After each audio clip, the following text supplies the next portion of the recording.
ब्रह्मा विष्णु महेश अजर अमर नहीं है। इनका भी आविर्भाव अर्थात जन्म तथा तिरोभाव अर्थात मृत्यु होती है। प्रमाण के लिए देखिए देवी भागवत महापुराण।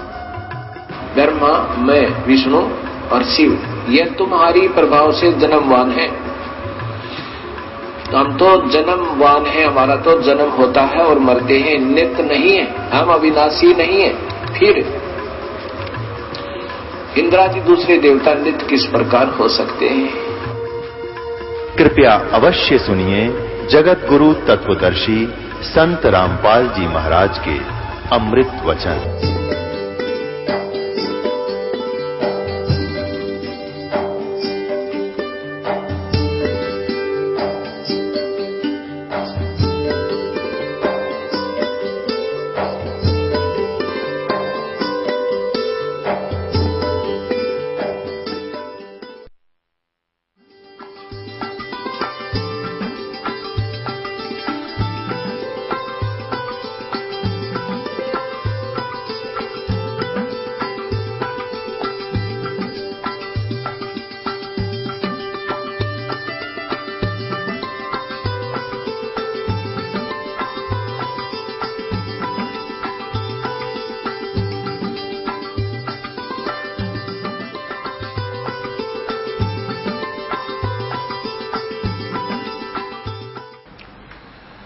परम पिता परमात्मा पूर्ण ब्रह्म सर्वश्रेष्ठी रचनहार कुल मालिक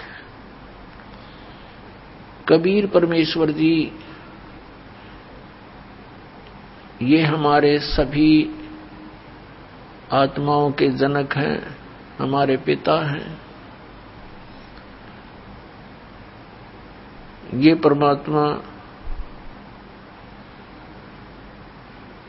अपनी जानकारी, अपने विषय में ज्ञान, जिसे अध्यात्म ज्ञान कहते हैं, वो स्वयं ही ज्ञान कराने के लिए आते हैं, बताने के लिए आते हैं।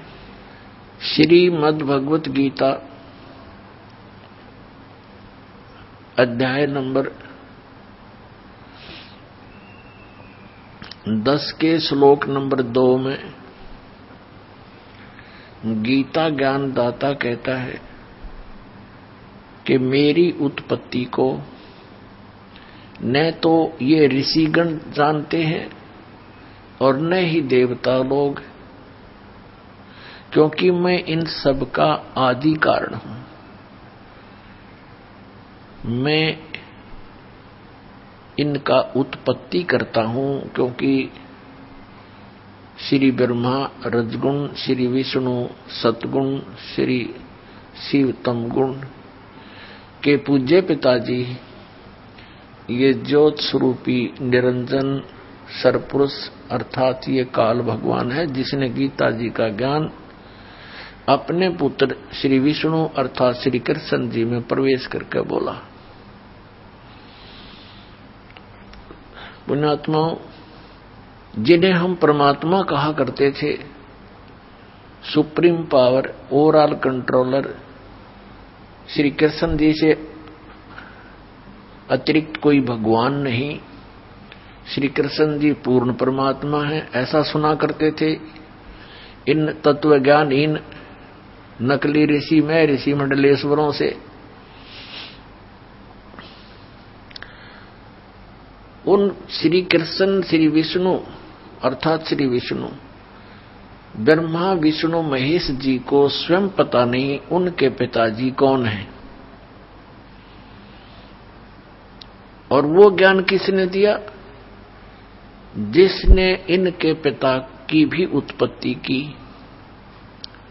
वो कौन है? वो परम अक्षर ब्रह्म है, और वही परम अक्षर ब्रह्म संत भाषा में सत्पुरुष कहलाते हैं। सत्पुरुष कहो, सत्य पुरुष कहो।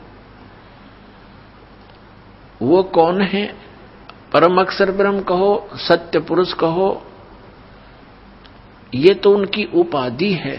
जैसे प्रधानमंत्री कहो, दूसरे भाषा में प्राइम मिनिस्टर कहो, ये उपाधि है, और उस उपाधि प्राप्त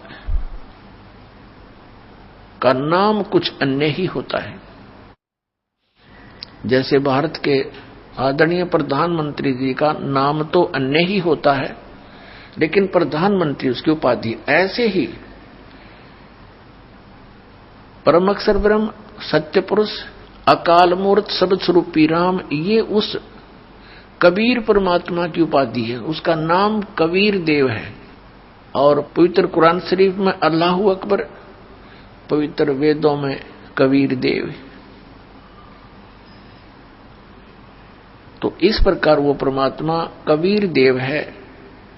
और जिन महापुरुषों ने उनका साक्षात्कार किया, उन्होंने बताया कि वो काशी में जुलाहे रूप में आया था, वो पूर्ण परमात्मा है। अनंत कोट ब्रह्मांड का एक रति नहीं भारे, सतगुरु पुरुष कबीर हैं ये कुल के सिरजनहारे। ना सतगुरु जननी जने उनके माने बापे, पिंड ब्रह्मांड से रहित हैं जाना तीनों तापे। हम सुल्तानी नानक तारे दादू को उपदेश दिया, जात जुलाहा भेद न पाया वो काशी माहे कबीर हुआ। अब ये भी स्पष्ट कर दिया कि जो जुलाहा जाति में प्रकट हुए थे वही परमात्मा अनंत कोट ब्रह्मांड के स्वामी कबीर जी हैं। तो अखिल ब्रह्मांड का नायक, अखिल ब्रह्मांड का स्वामी कबीर साहब हैं, जो बनारस के अंदर, काशी शहर के अंदर जो सह शरीर आकर प्रकट हुए थे, एक कमल के फूल पर शिशु रूप धारण करके विराजमान हुए थे। धीरे धीरे बड़े हुए, तत्व ज्ञान का प्रचार किया। ये हम सब के जनक हैं, ये कुल के मालिक हैं। इन भगवान ने, इस परमात्मा ने आकर के अपना यथार्थ ज्ञान दिया। प्रत्येक युग में आते हैं ये कबीर परमेश्वर, लेकिन अन्य युगों में, सतयुग, त्रेता, द्वापर में ये अन्य नामांतर करके आ जाते हैं। सतयुग में सत्सुकृत नाम से, त्रेता में मुनिंदर नाम से, और द्वापर में करुणा में नाम से, और कलयुग में अपने ओरिजिनल नाम से आते हैं, कबीर नाम से, कबीर नाम से। तो पुण्यात्माओं, 600 वर्ष पहले परमात्मा ने इन श्री ब्रह्मा, श्री विष्णु, श्री शिव जी, इनके पिता और इनकी माता की उत्पत्ति बताई थी। ब्रह्मा, विष्णु, महेश के माता पिता की जानकारी परमेश्वर ने 600 वर्ष पहले बताई थी। लेकिन इन अज्ञानी ऋषि में ऋषियों ने, तत्वज्ञानहीनों ने, मंडलेश्वरों ने परमात्मा के उस अमृत ज्ञान को, उस यथार्थ ज्ञान को जनता तक नहीं जाने दिया। और कहते रहे कबीर झूठ बोलता है, ये अशिक्षित है, ये क्या जाने भगवान के बारे में, ये क्या जाने वेदों और गीता और पुराणों के बारे में, क्योंकि इसको अक्षर ज्ञान नहीं, ये संस्कृत भाषा से परिचित नहीं। और वो नकली मंडलेश्वर केवल संस्कृत भाषा से तो परिचित थे, लेकिन अध्यात्म ज्ञान शून्य था उनका। अब हमारे सामने एक प्रॉब्लम अड़ी रही, वो एक बात कह दिया करते थे कि कबीर दानक है, दुल्हा है, ये शिक्षा का अधिकारी भी नहीं है, ये कहां से जान सकता है पुराणों और कुरान को, वेद और गीता को, ये सब झूठ बोलता है। ये जो कह रहा है कि 3 देव की जो करते भक्ति उनकी कदे न होवे मुक्ति। परमात्मा कहा करते थे, गुण तीनों की भक्ति में ये भूल पड़ो संसारे, कहे कबीर निज नाम बिना कैसे उतरो पारे। 3 देव की जो करते भक्ति उनकी कदे ना होवे मुक्ति। 600 साल पहले परमात्मा कहा करते, इन 3 देवताओं की, श्री रजगुण ब्रह्मा, सतगुण विष्णु, तमगुण शिव जी की जो भक्ति करते हैं, इनका कभी मोक्ष नहीं हो सकता। इस बात से अक्षुब्ध होकर के हिंदू धर्म के गुरुओं ने उस परमेश्वर का घोर विरोध किया और करवाया, जनता को बरगला कर कि कबीर झूठा है, ये झूठ बोलता है, इनके कोई माता पिता नहीं, ये अजरो अमर हैं, सर्वेश्वर हैं, महेश्वर हैं, मृत्युंजय कालज्य, ये सर्वशक्तिमान है, अखिल ब्रह्मांड के नायक। कौन? श्री विष्णु जी। कोई शंकर जी को अखिल ब्रह्मांड का नायक बताता जो उसका पुजारी है। तो पुण्यात्माओं, उस समय इन नकलियों की दाल गल गई कि सचमुच कबीर जी शिक्षित नहीं है, संस्कृत भाषा नहीं जानते हैं, इसलिए जो हमारे गुरु लोग कह रहे हैं वही ज्ञान सच्चा है। तो उस समय इनकी दाल गल गई और परम पूज्य परमेश्वर कबीर जी अपनी प्यारी आत्मा धर्मदास जी को सचखंड लेकर गए, सतलोक लेकर गए, उस तीसरे मुक्ति धाम में जहां यह स्वयं विराजमान है, परमात्मा तख्त के ऊपर है, और सब ब्रह्मांडों की सतिथि से परिचित करवाया, ब्रह्मा विष्णु महेश से परिचित करवाया, उनसे वार्ता करवाई। उन्होंने स्वयं बताया कि हम तो नासवान हैं, हमारी जन्म मृत्यु होती है, कोई परमात्मा तो कोई और है जिसके विषय में हम भी अनभिज्ञ हैं। तब धर्मदास जी को यह विश्वास हुआ कि सचमुच ये तो नासवान है, ब्रह्मा विष्णु महेश भी, और वो परमात्मा अन्य है ये नहीं जानते, और वो मेरे साथ खड़ा है कबीर नाम से ही। तब परमात्मा से धर्मदास जी ने प्रश्न किया कि हे भगवान, अब तो हमें पता चल गया कि श्री ब्रह्मा जी, श्री विष्णु जी, श्री शिव जी इतना नासवान है, इनकी स्वयं जन्म मृत्यु होती है, तो इनकी उपासना करने से जीव कैसे मोक्ष प्राप्त कर सकता है, और ब्रह्म तक की स्थिति नासवान है। हे परमात्मा, इससे ये सिद्ध हुआ कि ये वेद और कतेब, कुरान, पुराण और बाइबल, वेद और गीता, इसकी से सिद्ध हो गया कि ये सब झूठे हैं। तब परमेश्वर ने कहा था, वेद कतेब झूठे नहीं भाई, झूठे हैं जो समझे नहीं। ये शास्त्र झूठे नहीं है, झूठे तो वो हैं जिन्होंने समझा नहीं, इनकी समझ में नहीं आया। ये पढ़ते रहे, रट्टा लगाते रहे, घोट लेते संस्कृत को, और अशिक्षित व्यक्तियों के बीच में बैठ के दो विद्वान शास्त्रार्थ किया करते थे, और जिसने संस्कृत ज्यादा बोल दी, श्रोताओं के हाथ में डिसीजन होता था, जो कुछ भी नहीं समझ रहे थे वो बोल क्या रहे। एक समय कोई सुप्रसिद्ध विद्वान किसी नगर में कथा कर रहा था, प्रवचन किया करता था, आसपास के क्षेत्र में सुप्रसिद्ध था, और ये कहा करते थे कि ऐसा विद्वान वेदों और गीता का, पुराणों का देखा ना सुना, उसकी दंत कथा इतनी होगी। एक अशिक्षित यात्री जा रहा था अपने किसी गंतव्य प्लेस स्थान की तरफ किसी काम से, रास्ते में देखा कि सत्संग चल रहा है, कथा हो रही है, महात्मा कोई कथा कर रहा है। उसके बारे में पूछा तो बताया कि बड़े प्रसिद्ध, बड़े पहुंचे हुए महापुरुष हैं, बड़े विद्वान हैं गीता, वेदों और पुराणों के। उसने सोचा ले 10-20 मिनट, आधा घंटा सुन लेता हूं, फिर सफर कर लूंगा। वो बैठ गया सुनने के लिए। अब जब तक वो वहां बैठा रहा तब तक वो केवल संस्कृत ही बोलता रहा।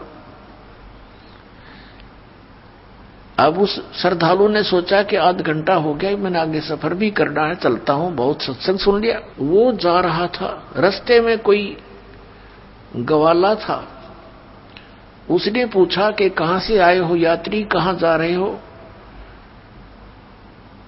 उस यात्री ने बताया कि मैं ऐसे ऐसे इस गांव को जा रहा हूं और इधर से आया हूं।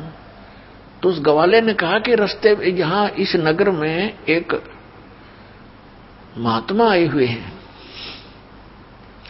वो सत्संग सुना आपने? तो उसने कहा जी सुन के आया हूं मैं सत्संग। कैसा लगा? कि क्या बात कही, बस कमाल कर दिया।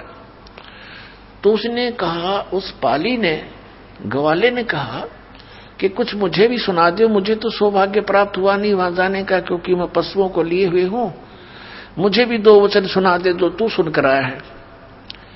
तो वो क्या कहता है यात्री कि ये तो मुझे मालूम नहीं उसने क्या बोला, वो संस्कृत बोल रहा था पर कर दिया कमाल। बता, टट्टू कमाल कर दिया जब तूने ये ही नहीं मालूम उसने बोला क्या, उन्होंने कहा कर दिया कमाल।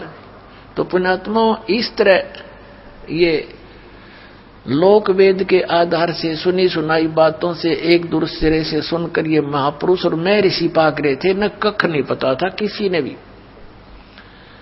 अब ये दास ने जो शब्द बोल दिया कि किसी ने भी कुछ पता नहीं था, तो ये भगत समाज का गले नहीं उतरे कि ऐसा क्या किसी को भी मालूम नहीं था? किसी को छोड़ो, ब्रह्मा विष्णु महेश को भी ज्ञान नहीं। एक कबीर परमात्मा को छोड़कर या उन महापुरुषों के को छोड़ दो जिनको भगवान मिले, बाकी किसी को ज्ञान नहीं। अपने आत्माओं, ये प्रश्न अगर यही छोड़ दिया तो दास का सत्संग सुनना बंद कर देंगे बोली आत्माएं। कहता है ये तो अभिमानी गणा है, अपने आप को विद्वान सिद्ध करना चाहता, सबको कहता किसी को ज्ञान नहीं। दास अभिमान के तो आसपास नहीं, और अभिमान वो व्यक्ति कर सकता या तो जिसने भगवान का ज्ञान नहीं, अध्यात्म मार्ग का, या वो कर सकता है जिसने कुछ अपनी नई खोज करी हो। दास का कोई अपना ज्ञान नहीं, सदग्रंथों में जो गूढ़ रहस्य आज तक ये नकली ऋषि महर्षि और ब्रह्मा विष्णु महेश तक नहीं समझ सके, उन गूढ़ रहस्यों को रूबरू किया है, समझा है, अच्छी तरह आपके पास लाया हूं। इसमें अभिमान का तो कोई बात तक को नहीं, और सच्चाई है ये जो दास आपको कह रहा है कि किसी को भी अध्यात्म ज्ञान नहीं है इस दास के अतिरिक्त वर्तमान में। आगे की तो बात छोड़ो, पहले की तो, लेकिन जो महापुरुष हुए हैं जिनको परमात्मा मिले हैं वो तो परिपूर्ण थे ही। जिनको भगवान मिल गए फिर वो कैसे कच्चे रह सकते हैं?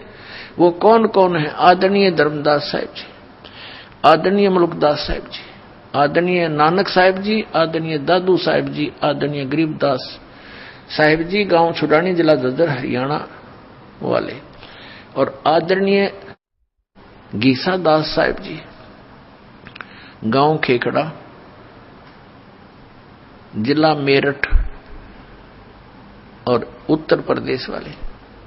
इन महापुरुषों को छोड़कर जो दास के नॉलेज में है, उनके अतिरिक्त अध्यात्म ज्ञान किसी के पास नहीं था। सब उआबाई बक रहे थे। थोड़ी सी झलक दिखाता हूं, फिर आगे सत्संग शुरू करेंगे। ये देखिएगा, श्रीमद देवी भागवत सचित्र मोटा टाइप, गीता प्रेस गोरखपुर से प्रकाशित। श्रीमद देवी भागवत सचित्र मोटा टाइप, संपादक हनुमान प्रसाद पोदार, चिमनलाल गोस्वामी। प्रकाशक व मुद्रक हैं गीता प्रेस गोरखपुर, गोविंद भवन कार्यालय, कोलकाता का संस्थान। इसका पहला स्कंद पढ़ते हैं और पृष्ठ 28 पर अब देखना। एक समय नारद जी और व्यास जी का संवाद हुआ। नारद जी से व्यास जी ने प्रश्न किया तो नारद जी ने उसका उत्तर दिया।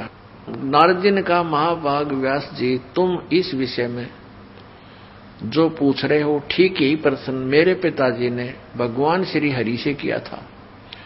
देवा अधिदेव भगवान जगत के स्वामी हैं। लक्ष्मी जी उनकी सेवा में उपस्थित रहती हैं।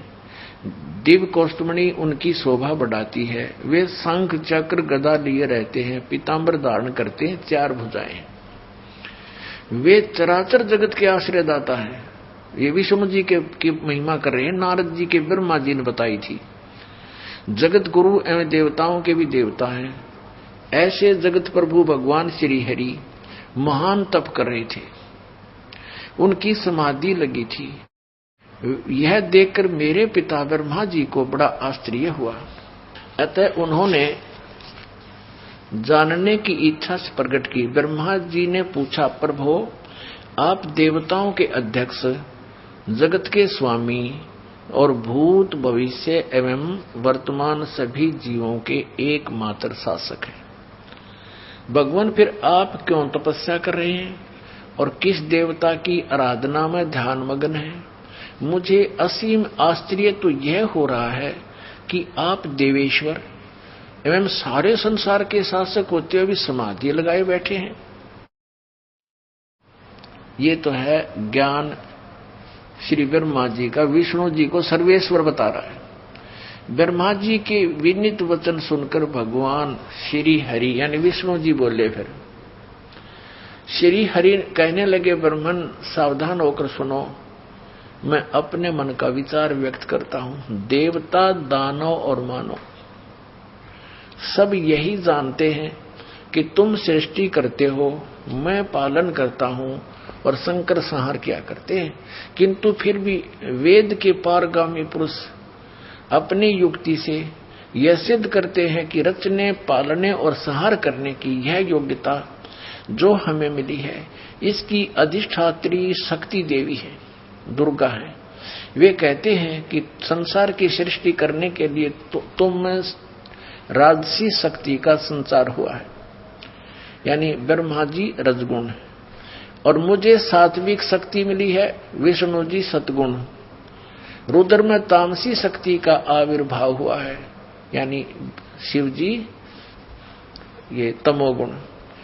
उस शक्ति के अभाव में तुम इस संसार की सृष्टि नहीं कर सकते, मैं पालन करने में सफल नहीं हो सकता और रुद्र से संहार कार्य भी नहीं हो सकता।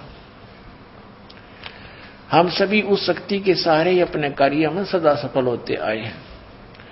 सुवर्त प्रत्यक्ष और परोक्ष दोनों उदाहरण मैं तुम्हारे सामने रखता हूं, सुनो। यह निश्चित है कि उस शक्ति के अधीन होकर ही मैं इस शेष नाग की सैया पर सोता और सृष्टि करने का अवसर आते ही जग जाता हूं। मैं सदा तप करने में लगा रहता हूं और उस शक्ति के शासन से कभी मुक्त नहीं रह सकता। कभी अवसर मिला तो लक्ष्मी के साथ सुखपूर्वक समय बिताने का सौभाग्य प्राप्त होता है। मैं कभी तो दानों के साथ युद्ध करता रहता हूं। अखिल जगत को भय पहुंचाने वाले दैत्यों के विकराल शरीरों को शांत करना मेरा परम कर्तव्य हो जाता है। और देखो यहां कमाल कर दिया, अपने आध्यात्मिक नॉलेज में तोड़ पाड़ दिया। श्री विष्णु जी कह रहे हैं कि मुझे सब प्रकार से शक्ति यानी दुर्गा प्रकृति देवी के अधीन होकर रहना पड़ता है। उन्हीं भगवती शक्ति का मैं निरंतर ध्यान किया करता हूं। ब्रह्मा जी मेरी जानकारी में, मेरे आध्यात्मिक ज्ञान में, स्पिरिचुअल नॉलेज के आधार से विष्णु जी कह रहे हैं, ब्रह्मा जी मेरी जानकारी में इन भगवती शक्ति से बढ़कर दूसरे कोई देवता नहीं। अब आ गया अंत श्री ब्रह्मा और श्री विष्णु जी के अध्यात्म ज्ञान का। ब्रह्मा जी तो विष्णु जी को सर्वेश्वर बता रहे हैं, सब देवों के मालिक, सारे जगत के स्वामी, आश्रयदाता, और ये कह रहे हैं कि मैं तो दुर्गा के अधीन रहता हूं, उसी का तप करता हूं, उसी का ध्यान करता हूं, उसी की पूजा करता हूं। और मेरी जानकारी में, मेरे अध्यात्म ज्ञान में जितना मुझे ज्ञान है, इस दुर्गा से ऊपर कोई भगवान नहीं। ये आ गया अंत श्री विष्णु जी के अध्यात्म ज्ञान का। अब श्री दुर्गा जी क्या कहती है, देवी जी क्या कहती हैं, हिमालय राजा को अपना अध्यात्म ज्ञान बताते समय देखिएगा। 7वां स्कंद और ये 562 पृष्ठ में, ये 562 पृष्ठ। देवी के द्वारा हिमालय को ज्ञानोपदेश और ब्रह्म स्वरूप का वर्णन। पहले तो इसने अपने विषय में कुछ जानकारी दी है, लेकिन वो उसके विषय में कह दिया कि ये भी कंप्लीट नहीं है। श्री देवी जी कहने लगी, पर्वतराज, उस ब्रह्म का क्या स्वरूप है यह बतलाया जाता है, जो प्रकाश रूप सबके अत्यंत समीप में स्थित हृदय रूप गुहा में स्थित होने के कारण गुहाचर नाम से प्रसिद्ध और महान पद अर्थात परम प्राप्य है। वह समस्त प्रजा के ज्ञान से परे है, अर्थात किसी की बुद्धि में आने वाला नहीं है। यह तुम जानो, जो परम प्रकाश रूप है, जो सूक्ष्म से भी अत्यंत सूक्ष्म है, जिसमें संपूर्ण लोक और उन लोकों में निवास करने वाले प्राणी स्थित हैं, वही यह अक्षर ब्रह्म है और वही सबके प्राण है, वही सबकी वाणी है और वही सबके मन है। अब देखो दुर्गा की उआ बाई ये यहां तक कह रही है वो अक्षर ब्रह्म है, और आगे फिर कहेगी केवल ब्रह्म है, वही सबके मन है, वह परम सत्य और वह यह परम सत्य और अमृत अविनाशी तत्व है। सौम्य इसको हम अविनाशी बता रही है ब्रह्म को दुर्गा, अक्षर ब्रह्म कहती है। उस वेदने योग्य लक्ष्य का तुम वेदन करो, मन लगाकर उसमें तन्मय हो जाओ। सौम्य उपनिषद में कथित महान अस्त्र रूप धनुष को लेकर उपासना द्वारा तीक्ष्ण किया हुआ बाण संधान करो और फिर भावानुगत चित्त के द्वारा उस बाण को खींचकर उस अक्षर रूप ब्रह्म को अक्षर ब्रह्म समझो, ही लक्ष्य बनाकर वेदन करो। उसका मंत्र क्या बता रही है अक्षर ब्रह्म का? ओम। प्रणव माने ओम, धनुष है, जीवात्मा जाप करे और ब्रह्म को उद्देश्य रखे।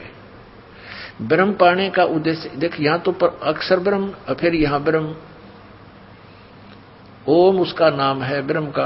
अब दुर्गा जी के ज्ञान का भी अंत देख लो आप, कहीं तक बोल रही है उसको अक्षर ब्रह्म है वो, और फिर कहते उसका मंत्र ओम है और ब्रह्म को लक्ष्य बनाओ और जीव आत्मा जाप करे। आगे देखो, उस एकमात्र परमात्मा को ही जाने, दूसरी सब बातों को छोड़ दे। यहां दुर्गा जी ने अपनी साधना को भी रिजेक्ट कर दिया कि केवल उस एक ब्रह्म को ही जाने। यही अमृत रूप परमात्मा के पास पहुंचाने वाला पुल है।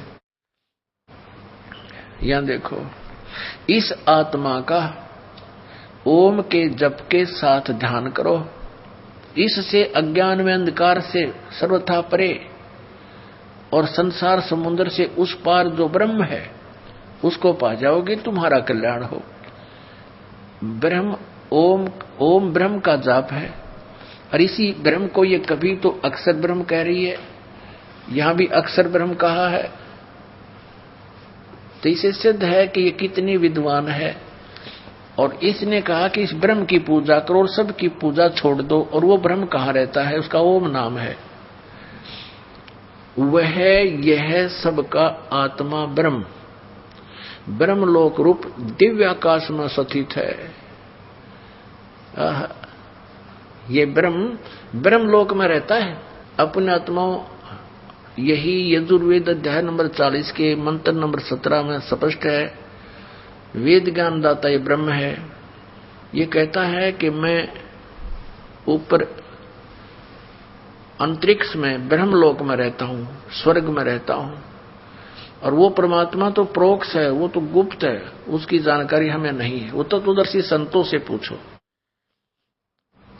यजुर्वेद अध्याय नंबर 40 के मंत्र 10 से लेकर 13 में तत्वदर्शी संतों की पहचान भी बताई है, और उन्हीं से जानने के लिए कहा है पूर्ण कंप्लीट स्पिरिचुअल नॉलेज को, यानी पूर्ण अध्यात्म ज्ञान को उन तत्वदर्शी संतों से ही पूछो। अब आपने देख लिया, दास ने एक शब्द बोला था, एक गलती से कहो या जानबूझकर कहो कि किसी को भी आध्यात्मिक ज्ञान नहीं है, इनका आध्यात्मिक मार्ग शून्य है, ज्ञान शून्य है। तो उस समय तो आपको ऐसा खटका होगा जैसे कुनीन की फांकी खल्ला ली। अब इस सदग्रंथ जिसको आप सिरोधार्य मानते हो, इसको पढ़कर आपको ऐसा लगा होगा कि हम कहाँ सोए पड़े थे, हमने खो दिया जीवन सारा। इन सदग्रंथों को पवित्र हिंदू धर्म के अनुयायी हिंदी वाले कोई पढ़ते आ रहे हैं, लेकिन कहते हैं गुरु बिन काऊ न पाया ज्ञान, जो चौथा भूछड़े मूड किसाना। गुरु बिन वेद पढ़े जो प्राणी, समझे न सार रहे ज्ञान। अब आगे थोड़ा सा और एक झलक दिखाता हूं इसी पवित्र पुराण पे, छठे स्कंद में। और ये ब्राह्मण लोग, ऋषि लोग, महर्षि कितने विद्वान थे ये देखिएगा।